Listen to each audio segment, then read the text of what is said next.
Washington football. Woo!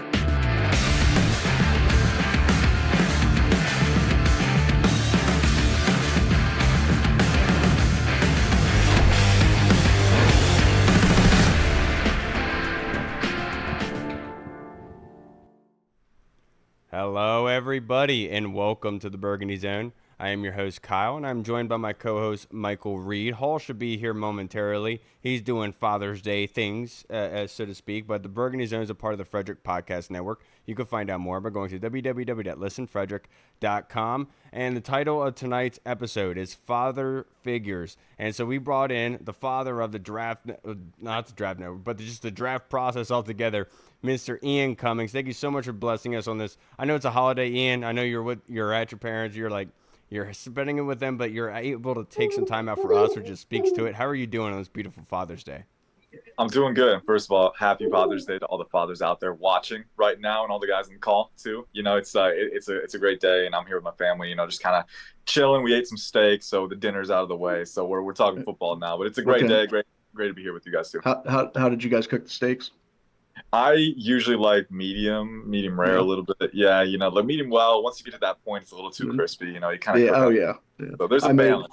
I made a filet mignon last week on Friday, and let me tell you something. Oh my God! In the cast iron, you pan-sear it in the cast iron, then you pop it into the oven for a little bit. Put a little butter, rosemary, thyme, and garlic. And let me tell you, you didn't even need a knife. You could have cut it with a spoon. I said, "What the heck is this? Why is it so tender? It's like Kyle's heart." Yeah, absolutely. But it's the funny thing, medium rare is the way to go with steak. We found a great breakfast joint. Medium rare. Yeah. We found a great breakfast joint down the way, and it is absolutely amazing. Like, I got a ribeye with eggs and toast with hash browns for like $15, and it was just awesome. So whenever somebody comes around this way, I'm going to tell them, go stop by Snappy's for breakfast. That is the place to go. But Ian, let's talk about this draft process altogether. With Jayden Daniels, the humbleness of him saying that he's not a star quarterback yet to reporters, and that he still has a ways to go. I mean, obviously we would all kind of agreed with that.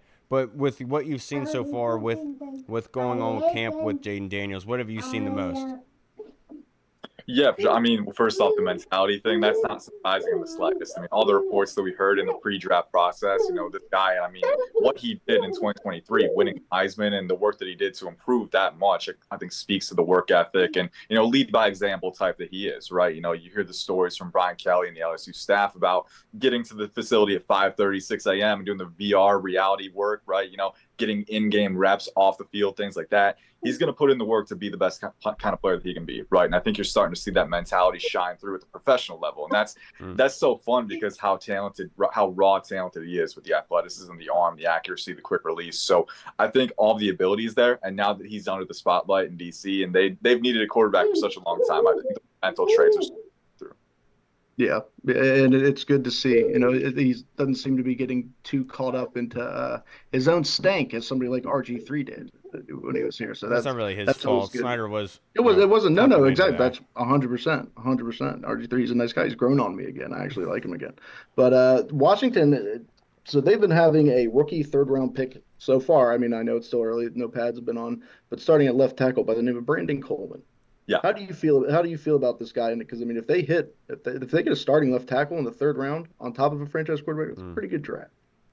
For sure, yeah. And, you know, when I was scouting him, I remember he was one of my favorites in this class, honestly. I think I had an early to mid day 2 grade on him. And so when they got him in round 3, I was like, I had been projecting him to guard a little bit just because I thought his explosive athleticism, his torquing freedom, I think he could have translated well there, but he's got experience to tackle and guard. So I think he could play either spot, and athleticism is not an issue. You're looking at a guy who's 6'4", 320 pounds, like over 34-inch arms, and he had a 35-inch vertical. I mean, this dude is a freak, right? And on film, the foot speed, the recalibration quickness, all of those things show up. He's very naturally leveraged. So I think all of the tools that you need are there to play tackle. He just needs a little more refinement and technique. Even then, they're bright flashes. So I think the physical qualities are there, and the fact that they're getting him those on is pretty promising to me. So, I love guys who are kind of like 6'4", 34 inches. So you got that combination of natural leverage and proportional length, and then you're just a freak athlete to go along with it. And he's still pretty young in his football career. If I remember right, he didn't start playing until his junior or senior year of high school, right? He was a basketball phenom. So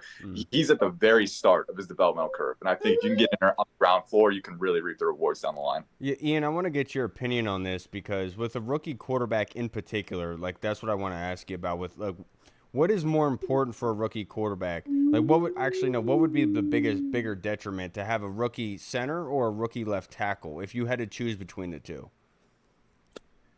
It's a good question. I would say, and it's difficult, right? Because long term, I think having that good left tackle is really important, right? But I think about the center position and not only the chemistry on the exchanges, but also calling out blitzes and protections, right? Especially with the amount of exotic blitz looks that you're going to see at the NFL level, right? I think it would really be a benefit to have a veteran center who can help out with that, right? So I think they're both important. But if you're a rookie QB, if I had to pick one, I'd probably pick the veteran center and the rookie left tackle, because the rookie left tackle can grow along with you if you have a veteran to hold your hand and help you through that blitz ID process that can help. Yeah, I completely agree. I think that the center, so like rookie season, young quarterback growing up, I think that is a little bit more because there's ways you can mask a tackle. I mean, you can slide tight ends in there, you can give him some help, but centers like that, just that exchange and them having good chemistry, it's super tough to come by. But another person, the Commanders released something called the Commanders Log. The command log, is that what it's called? Commanders Log. And they had the comms log. They had behind the scenes of them drafting a lot of the players. And one of the cool things was Mike Sainer still.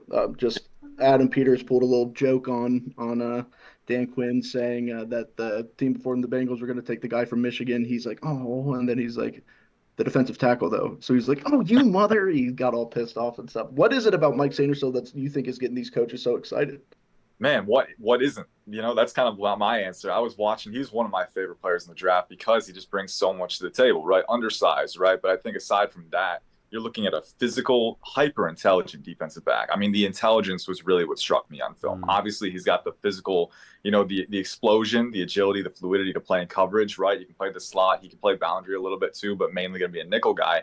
But he's a slot bits demon. I mean, he's going to charge in there at the QB 100 miles an hour. He's a great run support presence. He can combat blocks and things like that. But the route intelligence, right? Being able to process overlapping route concepts and space himself effectively, and then the tenacity to play confidently at full speed and attack the ball. I think all of those things really show on his tape. And also being a former slot receiver, he's got that innate knowledge of how to play leverage too. So, I think one of the few knocks that I could have is that he's undersized for DB. That was pretty much the only thing. I was really and he's a little bit older as a prospect, but I think day one in the NFL, he can be an impact starter at the nickel spot because he's got the physical tenacity, he's got the athleticism, and he has that high level intelligence, just innate feel for the game where he can make an impact right away. Yeah, I was talking to my father-in-law today who came over for Father's Day. He made the trip over. He went to a wedding last night, but was able to come over and see the house for the first time. We were kind of talking about the team. And one of the things that we talked about was a DN position and how they, so to speak, they threw spaghetti at the wall. They brought in Clelin Ferrell, former first-round pick. Dante Fowler they brought in, obviously Dorrance Armstrong that they have. But my question to you, is that a high upside kind of signing for all these guys? Given your draft background, what do those guys as a group offer? Yeah, for sure. I think, and when I'm thinking about Dan Quinn's scheme, about alignment versatility. I'm thinking about guys who can attack from different spots and use that power profile, right? Dorrance Armstrong was a big part of that in Dallas. You got Clelin Ferrell, who at least has that power profile, right? He's experienced a little bit. And I think their edge draft, they got Javonte Jean-Baptiste, who kind of fits that profile too, late on day 3. He was more of a power guy, longer, explosive, kind of linear, not great bend. But again, if you turn him up, let him pin his ears back, he can really make an impact. And I think Johnny Newton fits that too. I mean, this is a guy who can play 3-tech, he can play a little 4-eye, but there were reps on the Illinois tape where he's playing a 5-tech and even outside the tackle at 7-tech, right? So, he's a guy who, again, gives that alignment versatility, right? And I think that's ultimately what you're looking for with Dan Quinn's scheme. You're looking for guys who can play in different spots, right?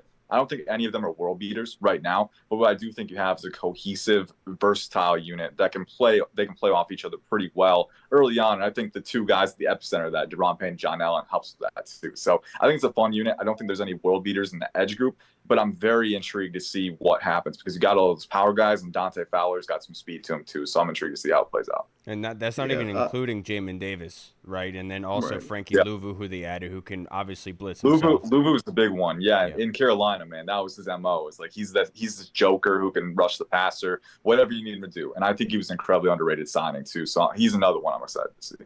Yeah. So I know you are heavy already in the 2025 NFL draft. I saw you post something interesting the other day about Travis Hunter. Where do you see his future in the NFL? Do you really think he could, if he put his mind to it, he would be one of the best wide receivers in this class? Man, he could be, honestly. His evaluation has been so fun already. And I think, my initial impression right before I watched the tape in depth was that if I could have a playmaking threat like this at corner, like I wouldn't think twice because he's got the ball skills. He can track the football. He can play positioning. And he's one of the, the most flexible acrobatic guys out there. Like he's always going to be in the right spot. So, having that kind of innate instinct to play the ball, that's a rare thing at corner. But I was watching his wide receiver tape and his route running flexibility, potential, right? You were saying something about like his potential to run routes is insane. I mean, it's already there for a lot of it. I think he can expand his route tree a little bit on multi-layered routes, but all the building blocks that I look for: throttle freedom, right? Accelerative, decelerative capacity, hip sync and fluidity and things like that. And he channels all of that through a profile where he's 6'1" and he's got legit vertical speed and elite explosiveness too. So this is a freak athlete who's got the flexibility to channel that with proper route running. And then even if, he doesn't separate completely, he's got the ball tracking, the body control, the instincts to make place the catch point too. So, Travis Hunter is one guy.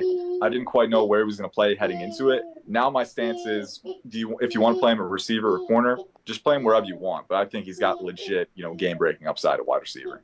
And real fast, just to branch off of that with 2025, Will Campbell or Kelvin Banks? Ooh, right now, Will Campbell, slightly. I think Kelvin Banks has a few technical inefficiencies to work on. I think Will Campbell isn't as long, but is very smooth, very synergetic. What positions do they play, Ian? Sorry to cut you off.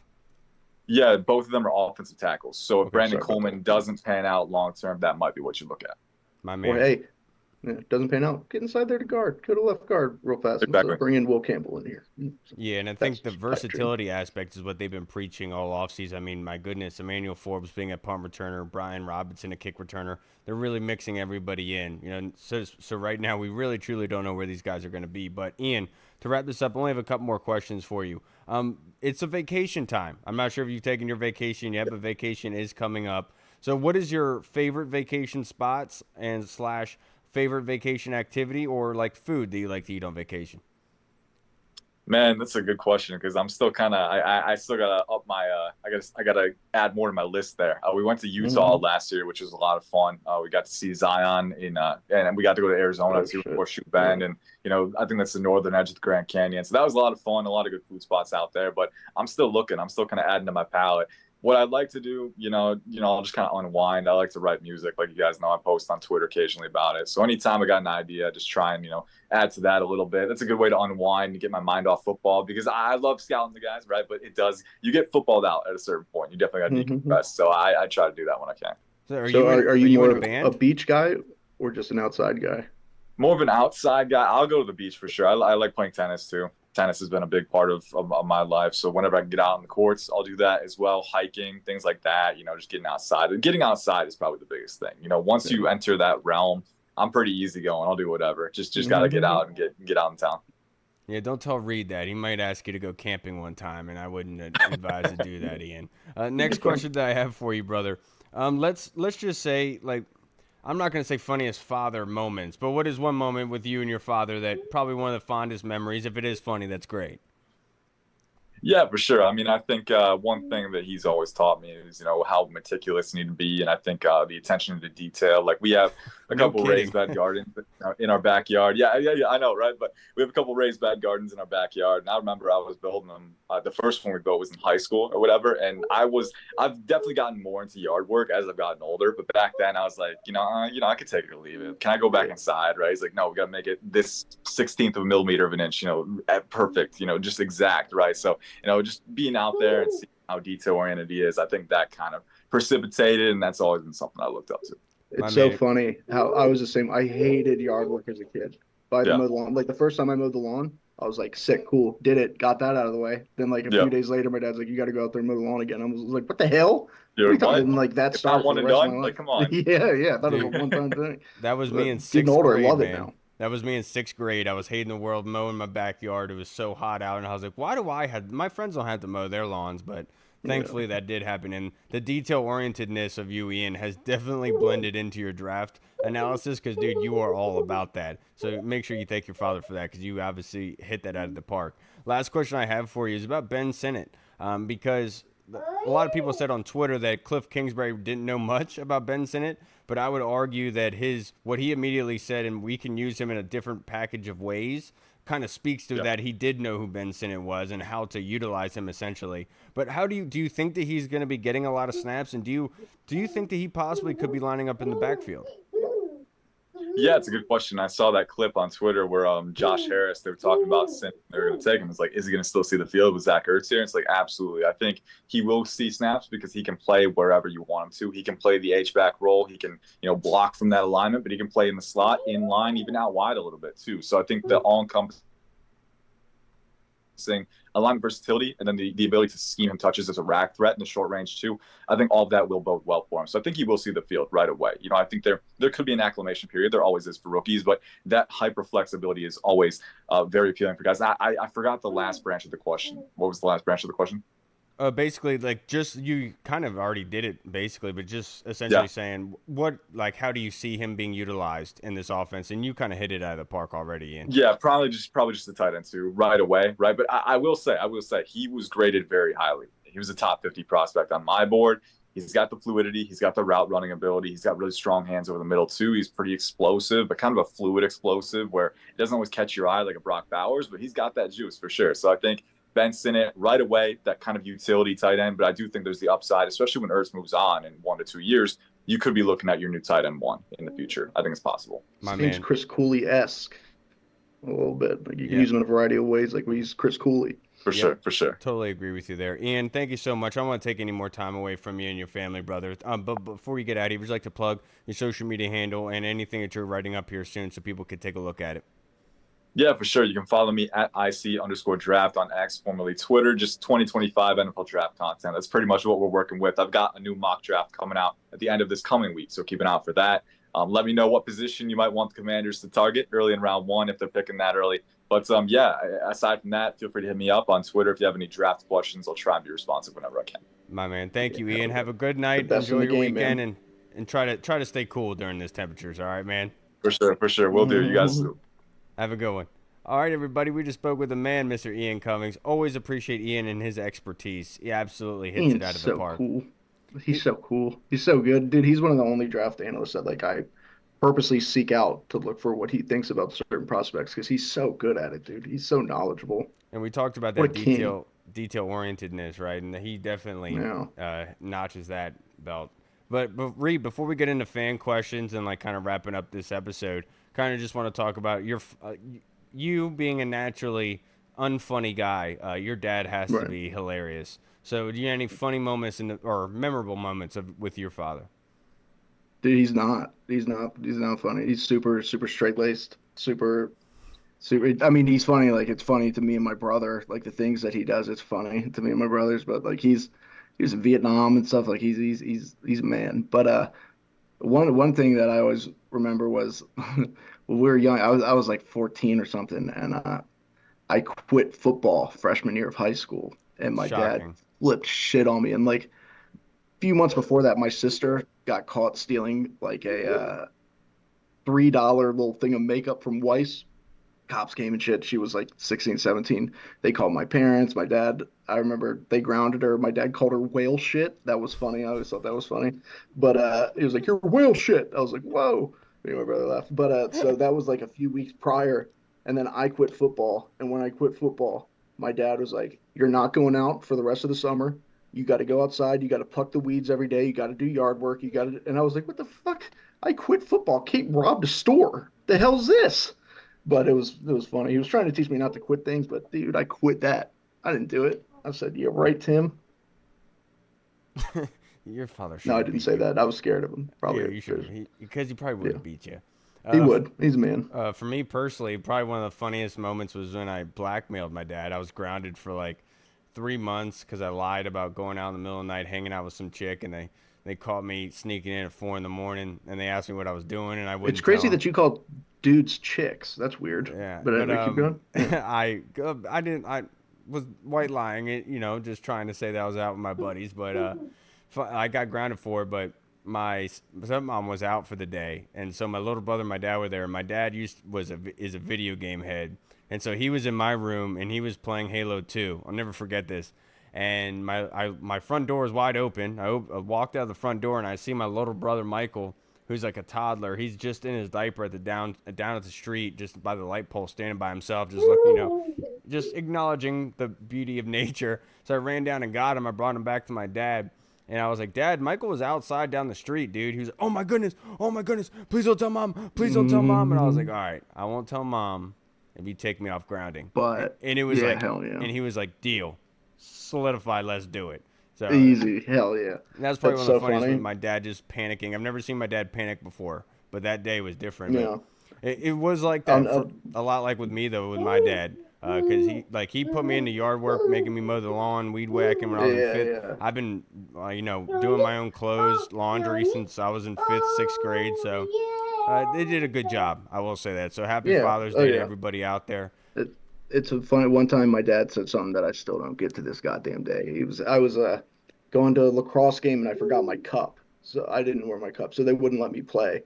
And afterwards, we went to my uncle's, like a barbecue at my uncle's, and my dad, of course, we were all talking about it. How Michael didn't even play in the game today because he forgot his cup, and I was like, yeah, I forgot it. And my dad was like, whether you meant to or not, you did it on purpose. And I remember just thinking, what the fuck does that mean? What the hell? Isn't that the whole point? Whether I meant to or not, I did it on purpose. Doesn't doing it on purpose mean that I meant to? But I always thought that was funny because Basically, what that means is that you didn't care. Yeah, exactly. Yeah, pretty That's much. all But it was he's just, I saying. remember being a kid and being like, what the hell? What are you talking about? It doesn't even make sense. And yeah, but so that was funny. But he's a man, dude. He went back to Vietnam when we were kids, to go look for POWs a couple times. And one time he went there with this Australian mate named Ross. Ross was pretty cool. I remember him. His name was Ross. I was like 6, 7, and we dropped him off at the airport, and like they came back like a month later, and apparently my dad and Ross got into a bit of a predicament with the Viets down there, and they got put in jail in a Vietnamese prison, and then they ended up getting out somehow because they smooth talked somebody. But I was like, damn, that's pretty sick. That's pretty cool. That is really Yeah. cool. No, get the election back for us, Dad. Stupid. Now let's wrap up this episode, brother, by going over some fan questions. This one was submitted by Just Your Average Fly Guy. He said, happy Father's Day, bro, and to all three of you guys. Yeah, Hall is obviously his wife is pregnant, so he's a soon-to-be father of already has been a father to her two Yeah, I was daughters. gonna say stepdaddy too. Yeah, so like obviously, happy Father's Day to you, Reed, and James. My voice just cracked. So embarrassing. But his question is, I hope you Happy enjoy Father's the Day day to with me. your My families. son's going through puberty. Jesus, Kyle. Can each of you name surprise? Can you have name surprise cuts and additions at the end of training camp? He said, I personally will not be surprised if we cut Fedarian Mathis, who we drafted in the second round 3 drafts ago. And he said, Duke can't stay healthy and has made no contributions to the team since his arrival. All he's done is earn paychecks he didn't deserve. And he says, Dax Milne, see ya. Yeah, it's tough. I mean, they brought in so much secondary help that so like I don't think that they won't cut Emmanuel Forbes, obviously. I mean, I still have high hopes for him. Same with Benjamin St. Juste. But then like they brought in like Michael Davis and some of these guys. And then like you look at the safeties. I mean, maybe I don't think this will happen again, but maybe like if Percy Butler doesn't respond the way that they think, maybe he could get the X. He wasn't taken by this coaching staff, and I mean Quan Martin with his emergence, and then you got Jeremy Chin. But I think Percy Butler should be almost like an ideal third safety with what he brings to the table. So I don't know, but I would imagine a surprise cut will be coming from the secondary, somebody in the secondary, because just the amount of names that they brought in, you know. Yeah, this would have been a lot easier a couple weeks ago, Fly Guy, if you asked us this, because I would have easily said Brandon McManus. And obviously, it's not really helping at this point. Honestly, the surprise cuts, it's hard to say on who it could be because of how many. Mathis is a good one. Well, it's a really good one, but with how many guys that they've added here, right? And so it's kind of hard to be able to put in because a lot of people are on the 1-year contracts. So if I'll say anybody, I'll say like somebody like Clelin Ferrell, just because of the upside possibility there, where you heard Ian talk about how Dante Fowler has that speed factor, and that's what I was talking about with the Colonel today. I was saying to the Colonel, the one thing I love what the upside of our DNs and where they were drafted and what they could possibly offer, but do we have the speed? Because that was the one thing I was worried about with Chase Young and Montez is we have a bunch of guys who are power based, right? They're like, you don't have that bend, that quickness around the edge from a defensive end standpoint. And because that's what Dallas, they were really able to capitalize on with Minka Persons. And that's why that secondary was so useful because the quarterbacks had to get the ball in their hands fast because of how quick Minka is. And so do we have that here right now? I'm not 100% sure, but if I'll say anybody, I'll probably say Clelin just because of where he is right now and where they added him for.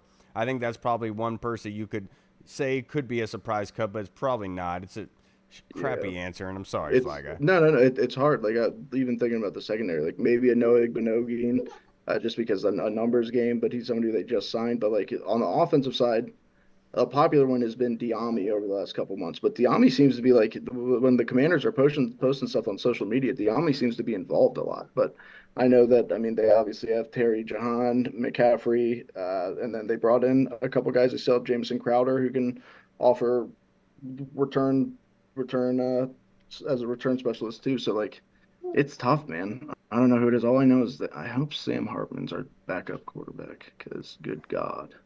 Yeah. Did you see the video of him playing with the dog? Oh my God. I said, Sam so Hartman. Weird. I did see Sam that Hartman, video. why are you so attractive? And I did not get that same kind of feeling from him. I'm not going to lie to you. No, yes, you did. Come on, Kyle. This is first of all, I'm pumped for you. This is cool. You get to celebrate two things today, dude. You get Father's Day, and it's Gay History Month. I'm super pumped for you, dude. Congratulations. Is it? You keep saying History Month. I don't think it's History Month, dude. No. It's just I think it's funny to say that. Yeah, it is kind of. It's not funny. All right, but the next question we have, this is from the Colonel who asked me today. Kind of wanted to talk about the kickoff rules. So, Reed, if you want to kind of explain the new kickoff rules and what you think of it, because I'll try to look it up real quick. Dude, I'm the worst person to explain it, but I like it. Seems sick, and I support it. So that's where I'm at with that. No, but like, what are the guys are lined up 5 yards away from each other? It's at 10 yards. I don't remember what it is. Whatever it is, it's crazy, and that's why they're trying out a whole bunch of different returners because it's so different. It's XFL rules, right? That's like how the XFL did it. So the way that it's said on NFL.com, this was updated in March 26th. Says the ball is kicked from the 35-yard line, same as the current rule, which I don't really agree with. The alignment, all kicking team players other than the kicker will line up with 1 foot on the receiving team's 40-yard line. The kicker cannot cross the 50-yard line until the ball touches the ground or the player in the landing zone or end zone. And the 10 kicking team players cannot move until the ball hits the ground or the player in the landing zone or in the end zone. Okay, so basically they can't move. Where are they lined up? Where's the offense or the return team 40. lined up? So both of them are at 40 and 40? Yeah, and the receiving team, well, sorry, I talked too soon. At least 7 players with foot on the 35-yard line, the restraining line, with alignment requirements outside the numbers to hashes, and inside hashes. Players not on the restraining line must be lined up in a setup zone outside of the hash marks. All players in the setup zone cannot move until the kick has hit the ground or the player in the landing zone or in the end zone. And a maximum of 2 players may line up in the landing zone can move at any time prior or during the kick. So basically, you can have 2 guys back there. The receiving guy can move whenever he wants, but everyone else cannot move until that ball hits the ground or the receiver catches it. So that's why they've kind of said it's almost like a running play, so to speak, just because everyone is stopped at the time being. It's not like you have that forward momentum carrying you. And I like the idea of it. It's just the 35 should be less yard injuries. Line. The 35-yard line thing is still a thing to me, just because of everyone's just gonna boot it into the back of the end zone still. I mean, yeah. It was pretty interesting because like you got it, like they're trying different return guys now, like different people's styles pair better with like this type of special teams play. So like some I don't remember what page it was. It was some Twitter or Instagram page that was putting like the ideal candidates from every NFC East team to return kickoffs. And for us, they put Jayden Daniels. They're like just like he's not going to obviously, but like the way he runs in his game and his natural athleticism, like he would be the ideal return man for him. But that's obviously not going to happen. So just to add on to that, to expand, landing zone is the area between the receiving team's goal line and its 20-yard line. Any kick that hits short of the landing zone treated like a kickoff out of bounds and the ball spotted at the 40-yard line. Play would be blown dead as soon as the kick lands short of the landing zone. Any kick that hits in the landing zone must be returned.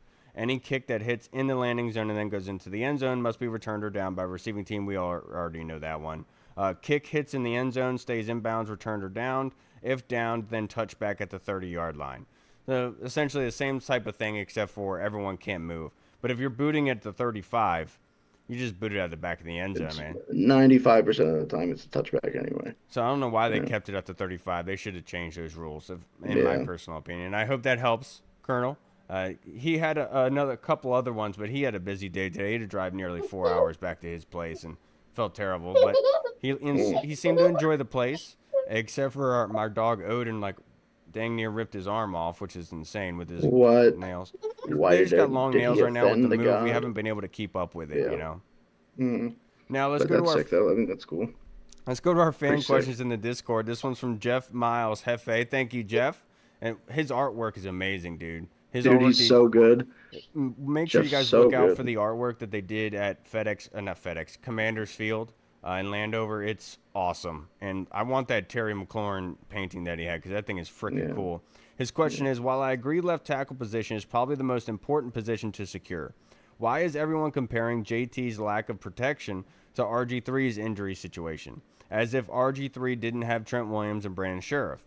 Not to mention RG3's main injury happened 10 yards beyond the line of scrimmage. Is it not more of equal importance that JD learns to protect himself, sliding, getting out of bounds?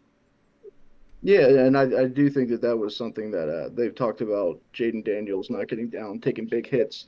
That's something that he needs to improve on. But I agree a lot. I mean, if you're going to get injured, like, I really, it's just like the way that those injuries happen. I think when it's your blind side and you don't see it coming, like the Joe Theismann hit, like that just kind of changed football. And it's obviously if you don't see something coming, I think it's worse. But then you look at the RG3 Haloti Nada one, it's like, oh, that sucked too. It was no Joe Theismann, but it's yeah, I do think that it's. I mean, chances are if he's going to get hurt, I would imagine it would be him running. So I do think that him learning how to protect himself in that sense needs to be top priority. Dude, and thank you so much, Jeff, for having common sense, a good head on your shoulders, to be able to point out the obvious here. Because that is something that was that is said a lot about RG3 in his time here, and nobody wants to take into consideration the coaching staff that he had around him. One of the best offensive minds in football, in Kyle Shanahan, orchestrating that offense, having Trent Williams.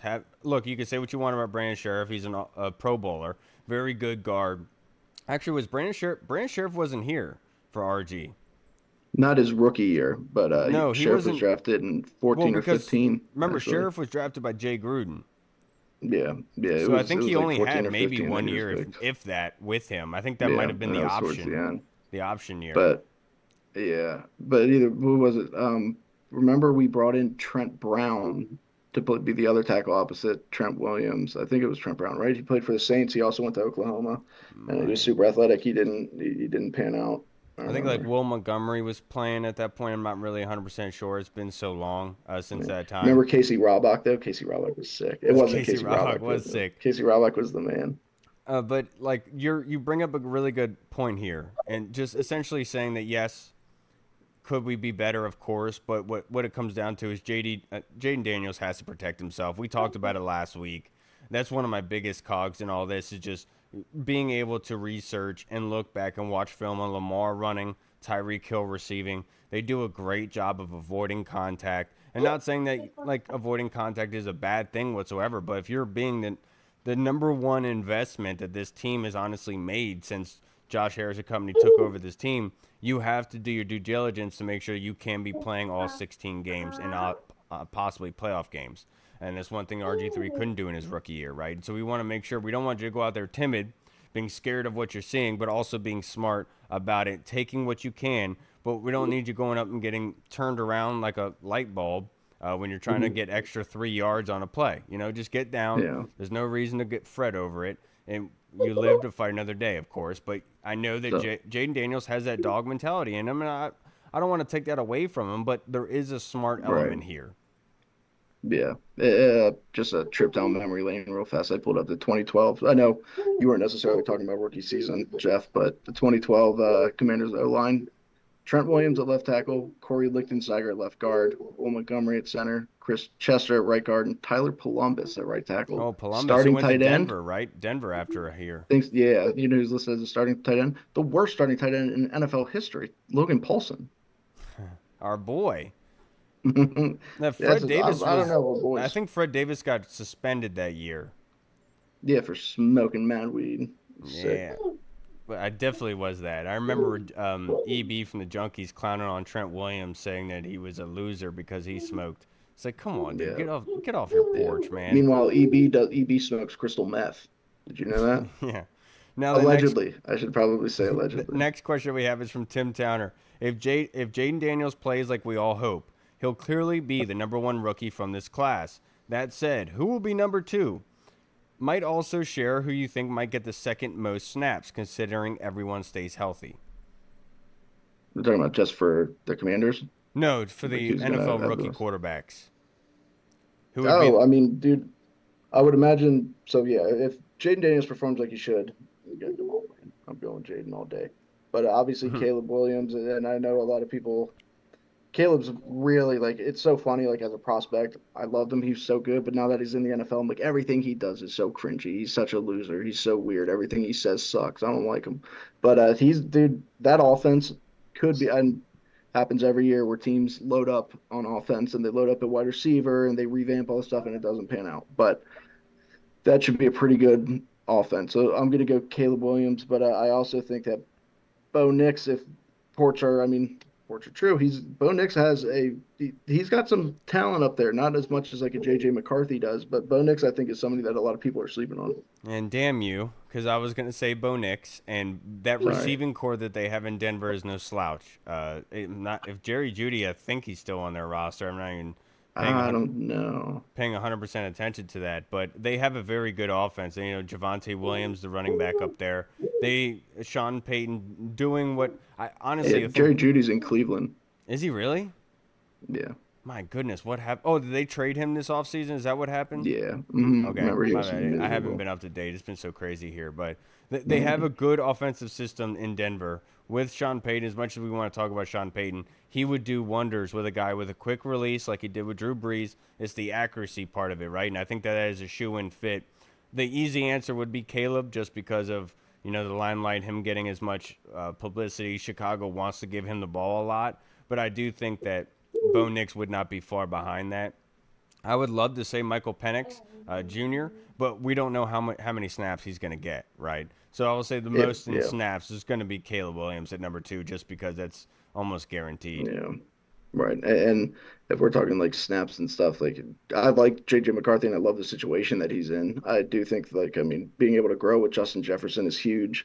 They got a fantastic O-line. They got a lot of good young pieces, but he's not going to.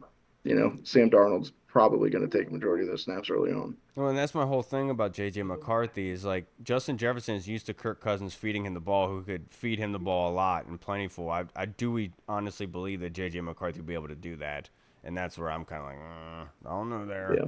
Now the next question we have, this one's from Deluxe. The Rivera era kept every draft pick. Ridgeway and Castro Fields are with Washington because Peters and Quinn waived them year 1.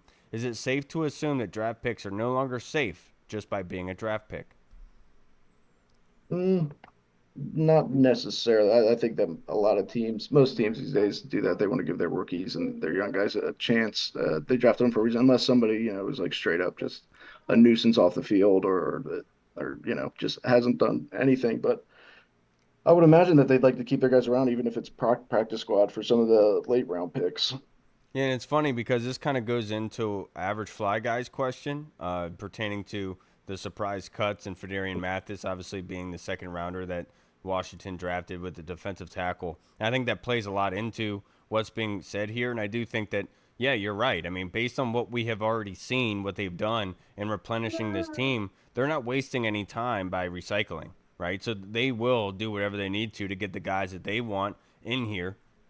And so I don't think it's crazy to think that they'd be parting ways with draft picks. I think that's probably a very smart way to go about it. And it would break my heart if that happened like to Cole Turner or something. But I do think that Cole Turner really does have a high upside. And I hope that this coaching staff is able to get the most out of him with that. Because we know that Cliff Kingsbury likes to use multiple tight ends. And that's somebody who can honestly really, really help you out here. Now, the next question that we have, thank you. By the way, did you see how fire Cliff looked during that command log, dude? Dude, he was the only one not wearing a tie. By the way. Yeah, because he's Dr. Cool, man. He's Mr. Cool. And I will say about that whole thing, the coolest thing about it was Adam Peters addressing everyone after the Mike Sarenstill pick. Yeah. And talking about, back to back to back, getting the Commander's tag, the gold tag, which I swear is something that we talked about on here. So I love the idea of it. I was talking to Colonel today saying this staff is just doing things that just makes a lot of sense to me. And, I know you can call me a rah-rah Homer fan and all that, and I'll wear that name tag all day long. I'm just saying, everything that you see, everything that they say, the mentality, bringing in the Navy SEALs, it's just everything just reeks of a fantastic job that they're doing. And, hearing Joe Witt's press conference, that's exactly what I want out of my defensive coordinator. So it's really cool to see this staff really pulling themselves together. And you're seeing, we could say it's for PR and all the other jazz, but when Adam Peters was talking to the room, he has control of it. There is no doubt about it. That dude is in complete and utter control. Even when Cliff Kingsbury came over for the Ben Sinnott pick, he comes over, and even Cliff Kingsbury saying to him, whatever you want. You're the big dog. It's not like he's saying, no, you go get my guy. No, it's like he's saying, if you're about it, let's go. I like him. I can use him in multiple ways. And I think that's the really cool thing about all this is we finally have a sustainable, common sense, things are clicking kind of way. Yeah. Also, I don't think enough has been made about how awesome Joe Witt is. And that'll change, obviously, during the season after more pressers and stuff like that. But, that dude, that guy gets it. That guy he's a perfect defensive coordinator, man. Just the passion, he's not yelling. He's not just he's dead serious on what he wants and what he thinks. I mean, that guy's so cool, man. He's so fucking cool, Kyle. Dude, those meetings with coaches like Ken Norton, Daryl Tapp, they got to be intense. Dude, they got to be so awesome. Nobody's falling asleep in those meetings. I can guarantee you that. No chance. And one thing that has not been talked about enough, I know some people have talked about it, everyone's showing up for camp. Everyone's showing up for OTAs. Yeah, right. I mean, obviously, everyone's I'm not going to say literally walking on pins and needles, but you obviously can see the difference here, right? And that's the really cool thing about this staff as well, is they've gotten everyone involved, everyone is invested, and it's really cool to see. The next question that we have, this one is sent in by Tim Towner. Who will be your number one pick in your fantasy football league this year, Reed? Ooh, damn. That's tough. I don't know. Lately, yes, it's still Justin Jefferson, right? But, I mean, it's going to be tough without him having Kirk. Who do you think it is? It's Christian McCaffrey. Oh, yeah, I forgot about that. Which is weird because usually, I don't forget about a McCaffrey. You know what I'm saying? Especially that boy out there in San Fran. But, yeah, that would just his ability, his receiving, his rushing. He does everything, and he's so good. And then the way that he's utilized with Kyle Shanahan's always perfect. And Jefferson, that's why I was kind of hesitant with Justin Jefferson because obviously he's still going to be a top 3 pick, whatever 2 pick. But the uncertainty at quarterback going from Kirk. But sometimes that helps guys. I mean, because sometimes they get forced the ball. So maybe that'll be good. But yeah, McCaffrey, completely forgot about him. I think Christian McCaffrey is the easy selection there. I don't think Justin Jefferson will be too far behind just because relative bias of everyone recently. They love Justin Jefferson, and rightfully so. But you can't take that tag from me, dude. Can't take it from me. In that pre-draft process, I said very good chance he could be the next Odell Beckham. And that's what I've always said when my pre-draft evals, Justin Jefferson is probably my number 1 golden ticket one that I'll put up there. But no, that's crazy. He could be the next Odell. I didn't know he was gay. That's crazy. Come on, man. He's not. Odell is. Did you see that video of Odell dancing to Drake? while he's driving. He's just helping his boy out. His boy was like, "Look, man." Yeah. He's like that R. Kelly video. R. Kelly interview. He's like, "I'm fighting for my life." Now, his boy came through for him.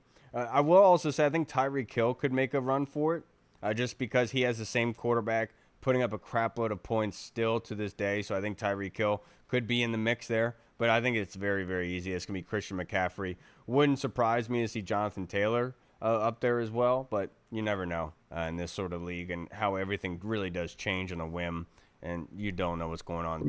Remember, it used to be like you're taking a running back in the first round, no matter what. Like the first round and a half was like all running backs back in the day. Now it's crazy how much it's shifted towards receiver. It has. Now, the next question that we see from Tim Towner. We saw that during the draft that several of the top picks were gold tag commanders, which makes me wonder, which player or players from the Ron Rivera era do not meet that criteria and would be potential candidates to get dealt? And I'm talking before preseason.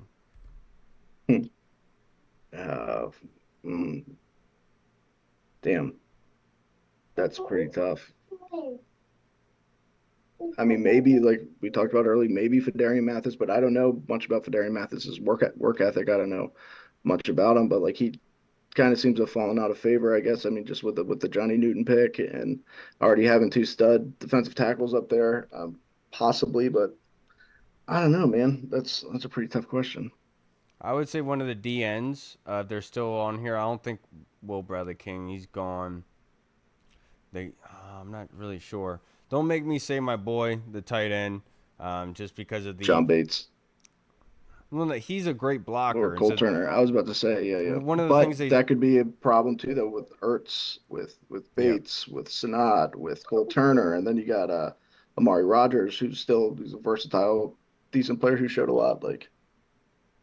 And we do have to put in there Diami Brown as well. That could possibly be one of those situations. But I think the one glaring one is Jamin Davis, Tim. I think it's pretty obvious, just given the off-the-field antics and showing up with the Cars Crocs on to his press conference. That made me like him more. As funny as that is, funny. It's very funny.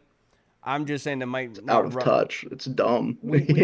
We don't know how they feel about Jamin, right? So I'm just saying, obviously Jamin could be high on their list of them saying, no, this kid's going to be baller for us, whatever. I'm just saying that possibility exists. And but I think Fedarian is probably the easy one there. And I think Derek Forrest fits what they want to kind of do. He has shown to be an opportunistic kind I forgot about Derek Forrest. It was when I was talking about Percy Butler earlier. He comes up and lays the wood. He puts some solid hits on. So it's not like this is a guy that doesn't fit what they want, right? And so I think mentality-wise, I think Derek Forrest does fit that bill a little bit, just in my personal opinion. Next question from Tim. Who will be the number one coach fired? Like in the entire NFL? Yeah. Who's on the hot seat right now? Come on, man. Come on. I want to do, you know what? I'm just going to say it. Mike McCarthy after the Cowboys start 0-5. That's probably the easy one. But the other one, I'll go with Brian Daboll. But it would not surprise me if something goes bad in Philadelphia and Howie needs an excuse to say why things aren't panning out the way they are, and they got to boot old Nick S out of there. I do love the way Adam Peters handled Howie Roseman. That was funny. During the trades, during the command log. Yeah. Howie was like, so you said 210. He's like, I said 161. Nice try. He's like, nice try. I see what you're doing. Honestly, they're so used car salesman of Howie. And like, honestly, after seeing that, if I was a team, I wouldn't trade with him anymore. Like, trying to see the kind of shenanigans that he pulls, it's very unprofessional. And obviously, it's a league where you're trying to get over on people, the Bill Belichick kind of way of doing things. But at the end of the day, it is a business. And when you do that sort of business in the real world, people are going to stop doing business with you. Seen that time and time again happen. So, keep being tacky, keep being petty about, fifth rounder just trying to flex on us. But not anymore, SA. Not anymore. We got Adam Peters here, brother. Any last minute thoughts before we get out of here, brother? No, I don't have any thoughts because mainly I don't think. All right, but I don't know if you knew that. Name me, as you now being a quote unquote father with James and all that. Funny story about James. Which ones? How many are there? Let's see. There's James's social interactions. James, it's always funny watching him do that because he's still young and he hasn't been around many kids his age as often as he should yet. Yeah. And it was funny. Like this is 2 years ago. He was like maybe just turned two. He went up. There's a little girl, little black girl. Not. I'm just letting people know that was who my son chose to go be friends with. She was being pushed on a swing, and she was around his age. And James, he just made a beeline towards her, and I was like, oh, the boy's gonna go try to make some friends. And then the little girl was like, hi, hi, and James was just like, huh, and then just started rubbing her shoes when she was on the swing. And the mom was like, it was a little weird. And I was like, James, come on, man, you blew it already. And then like a few weeks ago, me and him were at the grocery store, and there's this family that has a little girl that's about James's age that we've seen there multiple times. And they walked past each other. James said hi. She said hi back. I was like, cool, sick. We go to the line to pay. They're right next to us. And the little girl walks up to him and she goes, hi. And James just looks at her and just turns towards me and starts going, 45, 46, 47, 48, 49. It just started, and I was like, what are you doing? The little girl walked away, but I was like, what are you doing? No social skills? You can't just start counting. What the hell? He was just letting you know that's how many highs he's gotten from girls. Yeah, and also I was like, why did you start at 45? How long have you been counting for? What are you doing? He gets it from his father. For me, with Cash, it's probably the latest one is probably his soccer games, because he was like the youngest, like him being 3 years old. He like the whole time he runs up to his coach during the games and he's like, I want to go play on the playground, like doing that sort of stuff. He's like, I want to do Mighty Pups, like because they do the Mighty Pups group. Knuckles in between, they do Mighty Pups at the end. Hell yeah, yeah. But he was playing soccer during the game, and his team, like, they kept getting scored on, and so he's just running around doing whatever, not playing. And so I was like, Cash, you got to go stop them. You got to go stop them at the ball.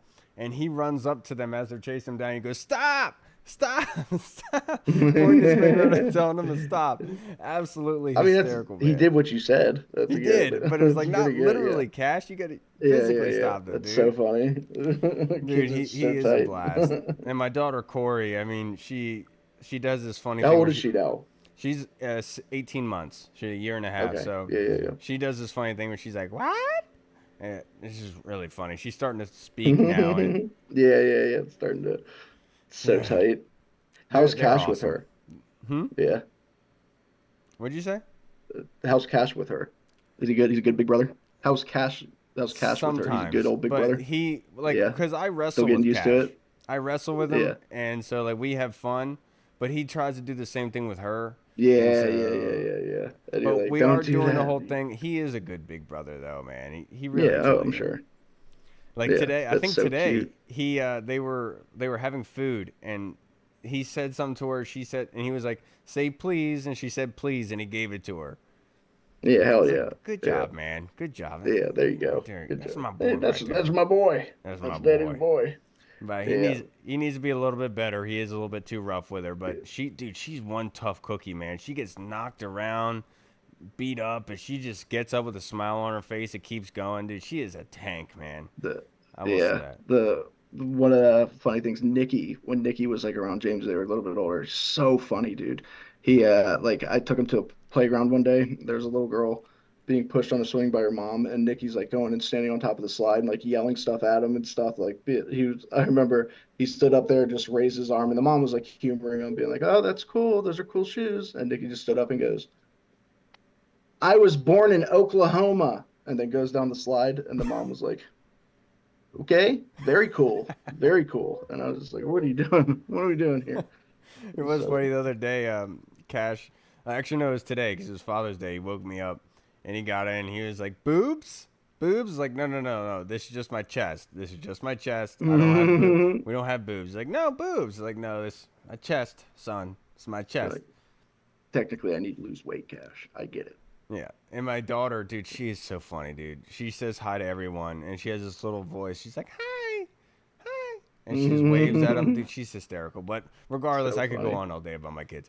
All right, everybody, that's going to wrap us up for this episode. Hall got held up at his parents' in-laws, And so that's obviously excused, of course. They got a baby on the way. They want to be able to spend time with them on Father's Day, and they should. But everyone, if you made it this far, you're a frickin' champion. I appreciate you guys a heck of a whole lot. Hope you enjoy this summer. I'm going back to work tomorrow for the first time at this new Delaware office, so I'm very excited about it. Ready to kick the tires on this and get going and light some fires, man. Woo! Hell yeah. All right, everybody. Hell yeah. We'll see you next week on Sunday. It's going to be a great one, so make sure you tune in for it. I'm Kyle. I'm Father Dead. Your dad? All right, everybody. Father Dead. Father Dead. We'll see you guys next Sunday. Have a great, safe week. Washington football. Woo! What's up, everyone? This is Kyle from the Burgundy Zone. We are releasing our own merch to support the show. If you want to rock the Burgundy Zone logo or you want to see Reed's face on your shirt, we got it. We're starting with t-shirts, hoodies, and zip-up. So if you're a fan of the show, make sure you snag one before they are gone. Check out the link in our bio on Instagram, or you can find the link in the description of the video. Thanks again for all your support. Until next time.